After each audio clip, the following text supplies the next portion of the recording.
We do know, at least on our early information, that he did not have a criminal history. Okay. We're unfamiliar with whether or not we have no information that he was ever a member of the military or anything like that. And so we're still trying to piece together why is it that someone like this would go on this effort. And we don't know if it was a political manifesto or some other anger about some people, or whether or not he really just wanted it to stoke terrorism. Well, this mystery is still getting deeper. Mark Anthony Condit, he's the man who police believe was behind a series of package bombings in Texas. He's now dead. He killed himself by setting off a bomb inside his car after a police chase. Again, his motive at this hour still unknown. Let's take it up with a psychotherapist and human behavior expert, Dr. Karen Ruskin. Just good to see you, doctor. Thank you for having me. So what is a psychological profile of somebody who bombs people?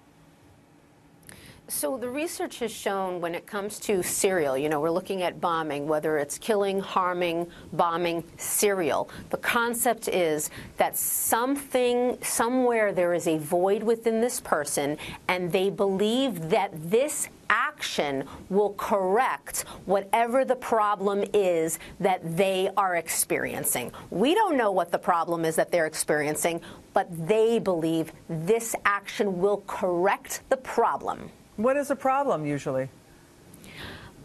We don't know unless we interview the person if they were alive, right? But typically, research has shown in terms of the background of this type is that it stems from childhood.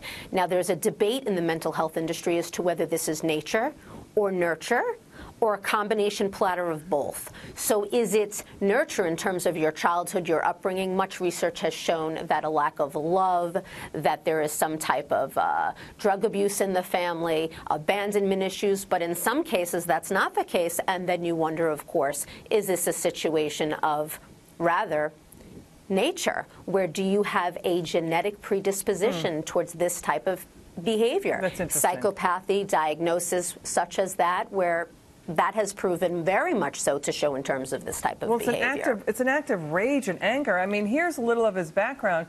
It looks pretty normal. Condit was homeschooled. He attended Austin Community College. He declared no party in his voter registration, though he did say in a blog post that he considered himself conservative. Condit and his father owned a home. He held a job as a purchasing agent for one company, a computer repair technician for another.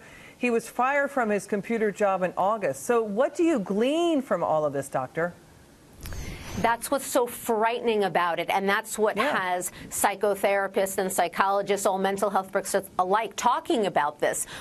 How is it possible that someone seems so normal? Why? Because indeed there are diagnoses that you can present as normal and you have these violent fantasies. So if there is a history of violent fantasies, desire to harm others, that is a key sign that there is going to be behavior that will follow through with those thoughts. Doctor, clearly if you have a fantasy, you're enjoying it. So this bomber's motivations, I mean, he was enjoying the fantasies, he acted out on it. But here's the thing, do bombers' motivations, do the motivation of a serial bomber differ from a mass shooter? Certainly motivations differ, whether it's a shooter or bomber or any other type of behavior. What type of fear are you trying to promote in others? What type of pain are you experiencing? What is the outcome that you want? So if it's shooting, if it's bombing, how many people can you injure? Is it injure or is it death?